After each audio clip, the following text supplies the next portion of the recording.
Learning how to ski can feel really intimidating. You might be scared of falling and getting hurt, of holding up your friends at the bottom of the mountain, being unsure of all the different gear and ski jargon, and being scared about wasting money, and all that can make it feel so you don't even know where to start. When I first moved to Colorado, I could not get down a green run without falling. I was crying into my ski goggles, yelling at my boyfriend on the side of the slopes, and it took years of trial and error for me to get where I am today.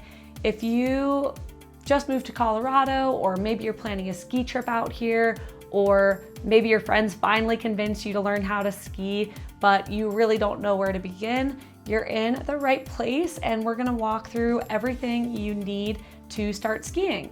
So what exactly do you need to do? Step one is to estimate how often and where you plan to ski this year.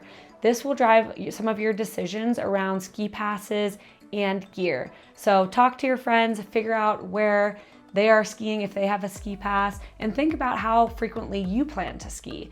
Something that's worth keeping in mind during this step is that it does take a second for skiing to click. So we highly recommend you give yourself a real shot at it and don't just try to learn in one day. Make sure you're giving yourself a handful of days to actually give yourself a real chance to learn. Step number 2 is to get your ski pass or your tickets.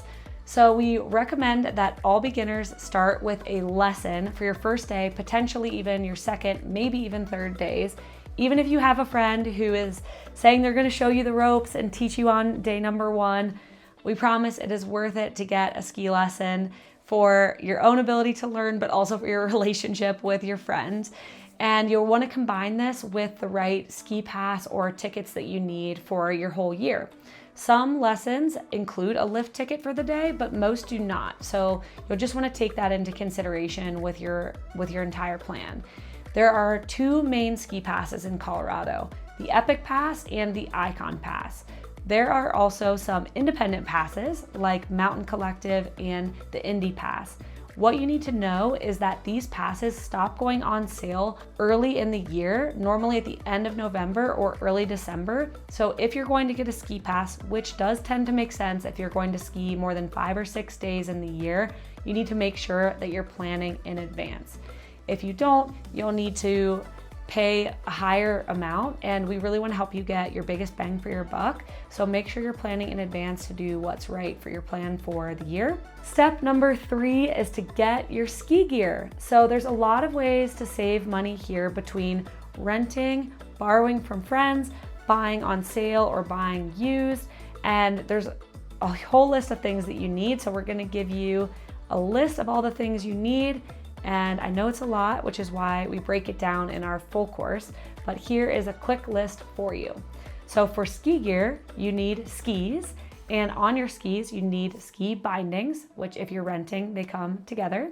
You need ski poles, you need helmet, goggles, and ski boots.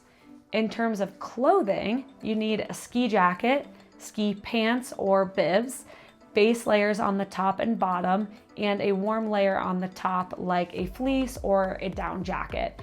You'll also need ski socks, which are not regular socks, so you'll need to make sure you actually have the right type of socks, and underwear and bra if that is what you normally wear. For accessories, you definitely need gloves or mittens for your hands to keep your hands warm.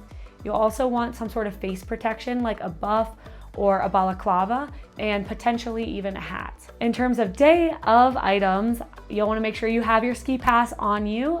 Sometimes you can get it there, but if you're getting a ski pass, they normally send it to you in advance. You'll also wanna bring a water bottle for the car for before and after hydrating. I also like to bring snacks for my pockets, and also don't forget your sunscreen. The sun in Colorado is no joke.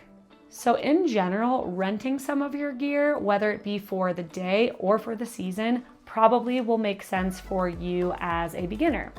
I know that is a lot of information, which is why we go through every single one of these items in detail in our ski program. Step number 4 is to learn some basics about skiing. So you'll want to familiarize yourself with the general technique before you arrive on the mountain, including learning how to pizza, which is a wedge stop, and learning the basics of falling so you get comfortable with that notion. Most importantly, you want to familiarize yourself with some ski etiquette before you go and actually ski. Some important ones are that the downhill skier in front of you always has the right of way, and you want to avoid stopping in dangerous spots on the slopes. There's a bunch of other ski etiquette, but those are some key ones, but you'll want to learn some of those things before you go. Something else you can learn that will come in handy in advance is how to read a ski resort map. So all of the runs are denoted with different colors and symbols, so you know how the difficulty level of each run. A green run is for beginners, and oftentimes there's even a learning center, which is normally highlighted on the map, which is where you'll want to go. And all of the green runs are normally marked with a green circle. The next level is blue run, which is intermediate and is normally noted with a blue square. After that is black, which is noted with a black diamond, and that is advanced. And then after that is double black, which is noted with 2 black diamonds and is extreme terrain. So helping learn the resort map in advance will be helpful for you so you can understand where to go when you arrive. In general, checking the resort website is a great resource for you because it will include any information about reservations, whether you need a reservation to actually ski, which some resorts still have, or a reservation for parking, like Arapahoe Basin had recently rolled out a parking reservation required, and you don't want to show up and then find out that you needed a reservation.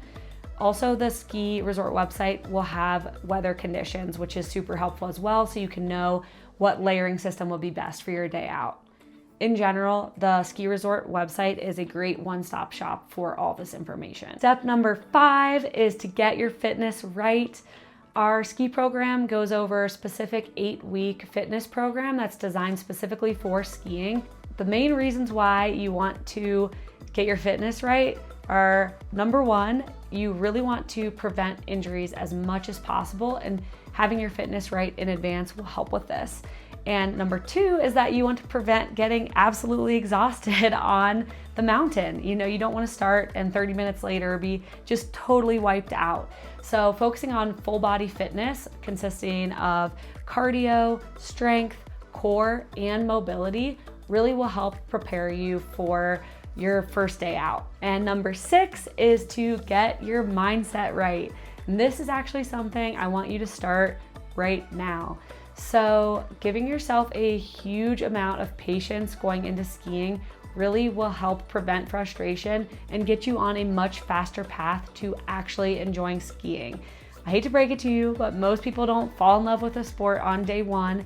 It takes some time for it to click, for you to get in your mojo and actually be enjoying it. So giving yourself patience to get to that point will give you a much better chance of success to actually getting into the sport. And in general, giving yourself permission to be a beginner. You are a beginner, you're learning something new, and giving yourself that acknowledgement will go so far in not worrying about falling, not worrying about having bad days, because it's expected. It is expected for you to fall as a beginner trying this new sport. So giving yourself that permission, giving yourself a lot of patience, both of these things will go super far to actually have you get into skiing and enjoy it. And we will coach a lot of the mindset pieces in the program as well. And step number 7 is your last step, is to put all of your prep into practice and actually to go skiing. I know those were a lot of steps, but you do not have to do any of this alone. Our program is specifically designed to take you from an anxious beginner all the way to confidently skiing a green run and give you everything you need to start skiing.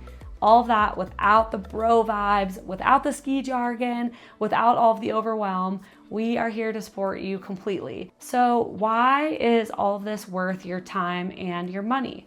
So it's a great question to ask, and I ask myself the same thing when I'm looking at any new program. But our goal is that you are saving at least 4 times the amount that you spend on this course right off the bat, since our recommendations can help you save over $300 per day of skiing.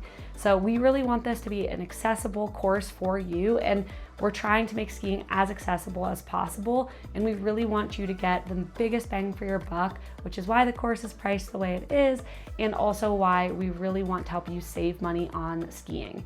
And in terms of the time spent of taking the program and actually learning in advance, this really will save you so many days of trial and error and potentially even years. It took me years to learn a lot of this, and I really want to just share all of that with you so you don't have to go through the same pain and trial and error that I did. So let's get you everything you need to start skiing. Join the program now. It is on sale for 50% off for our summer launch, and I would absolutely love to see you in the community. And most importantly, I would love to see you on the slopes this winter.